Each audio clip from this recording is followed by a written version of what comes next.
When I first stepped foot in Yharnam, there was a certain dampness in the air. It was an unnatural humidity that felt much more like a sweaty blanket. Even the indoors provided little respite. The clinic I found myself in was home to an unsettling stillness. The poorly lit office only served to illuminate the suffocating dust particles dancing in the stale air. I knew better than to confide in the confounding terms of the contract that lay before me, and yet I knew this was the only way I would uncover the truth about the disease that plagued Yharnam. This wasn't the work of superstitions or old gods, but something altogether different. I felt a sudden tinge of excitement as the needle pierced my veins. Nothing would ever be the same after tonight. Let the following journal entries serve as my field report investigating the beasthood plague in Yharnam. There was almost a sense of festivity regarding the illness. The most capable of men and women, known as hunters, dressed in all black garb and took to the shadows in search of those showing any signs of illness. Villagers who lacked the courage, or simply the peak physical condition needed to dispatch of the afflicted, had their own rituals to attend to. Many would light red lanterns outside their doors and imbibe in the most intriguing of libations.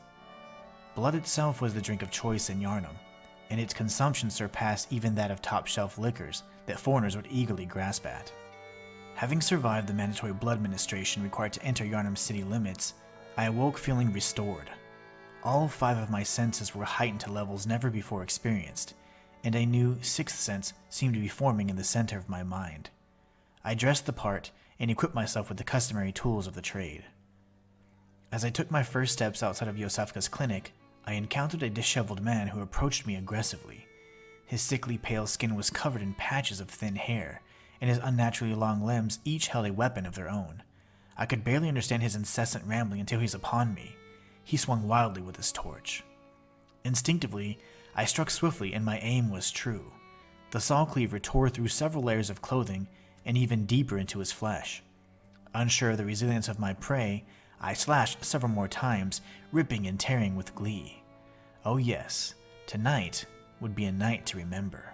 As the adrenaline surging through my body dissipated, the horrifying scene before me was revealed with utmost clarity. I hadn't slain my prey, but rather a man suffering from an illness. He was no longer my enemy, but my patient. I took a closer look through my monocle and made the following observations. Number 1. The patient's pale skin was covered in small, rust-colored sores. Number 2. The patient was severely emaciated, only enhancing the illusion of his elongated limbs. Number 3. The patient had suffered hair loss, which supported my initial observation of patchy fur or hair. Number 4. The patient's hair and clothing were damp with sweat, indicating he had been running a fever. As I recalled the details of my vicious encounter, it was clear this man was showing signs of a blood-borne pathogen common to this era. The man was not a beast, but rather a brainwashed dreg of society who believed the significance of his condition to be greater than what it truly was. In fact, it wasn't until further examination of his corpse that the simple truth was revealed to me. Murmurings of my bloodshed filled the city streets, along with the myriad of other infected. Together, the cacophony of sounds made it difficult to focus, or perhaps it was simply a side effect of the blood administration. In either case, the autopsy was quite conclusive.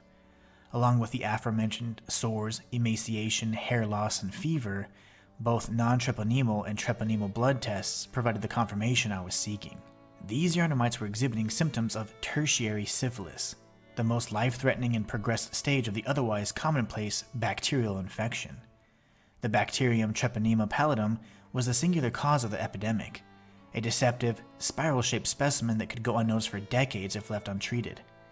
Depending on the areas the infection spread to, the disease would take new forms and cause increasingly severe complications.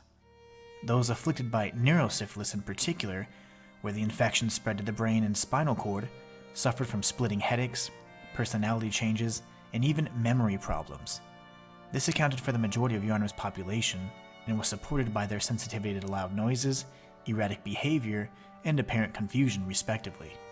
Gummatous syphilis was by far the most disturbing to bear witness to in its most developed stages.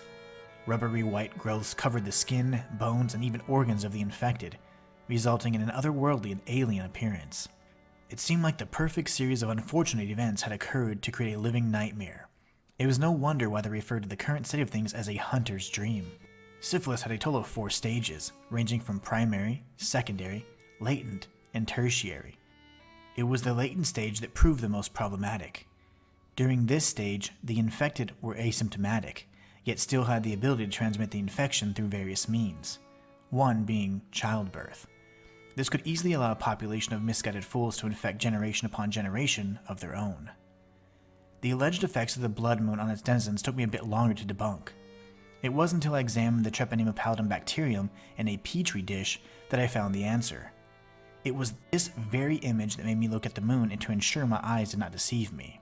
For this was not the moon, but a sample of the bacterium that causes syphilis in a poorly lit environment. This would not be the first time I smiled in disbelief.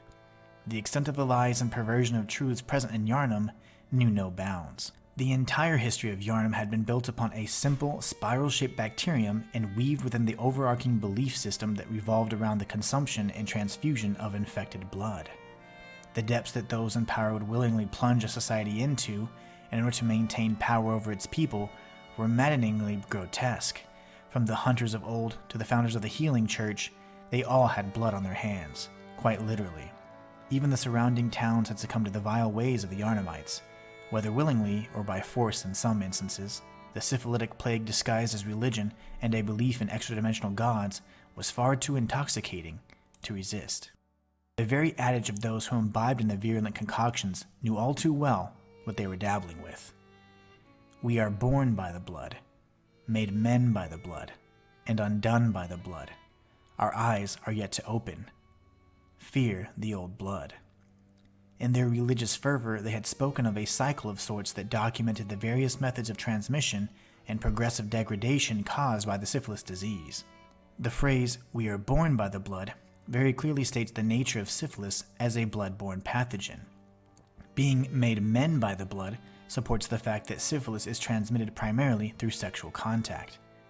Those who contracted syphilis were destined to be undone by the blood, since proper treatment was never an option in Yharnam.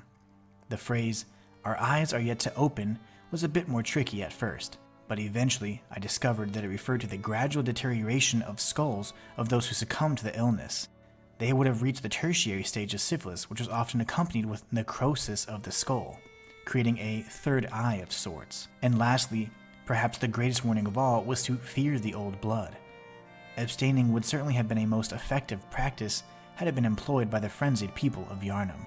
These old zealots spoke incessantly about eyes on the inside, and it wasn't until I acquired a madman's knowledge of my own that I chuckled in amusement.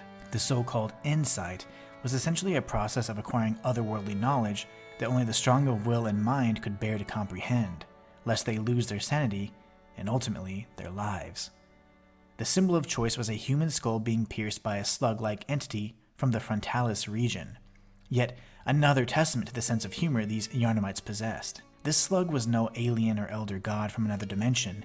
It was simply a crude representation of the Treponema pallidum bacterium, the source and cause of syphilis in Yharnam. The skull was not bursting with inhuman knowledge, but rather exhibiting signs of necrosis and deterioration, a common side effect for those who developed neurosyphilis in its tertiary stage. It was so commonplace, in fact, that the skulls of the deceased were often depicted in works of art, demonstrating the treatment of syphilis and its consequences if left untreated. Now that the diagnosis had been determined, the cure was the next logical step. The irony of the quicksilver bullets that were loaded into my pistol in preparation for the hunt did not escape me. Quicksilver was simply the colloquial manner that most used to refer to the element mercury. Since the late 1400s, mercury had seen a wide variety of uses as a method of treatment despite its toxicity.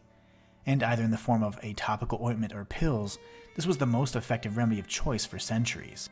I didn't have to look any further than down at my own holstered pistol to find the treatment. But would the delivery method be topical, or perhaps a bit more invasive? I would leave it to the Yharnamites themselves to decide while they were staring down the barrel of my quicksilver syringe.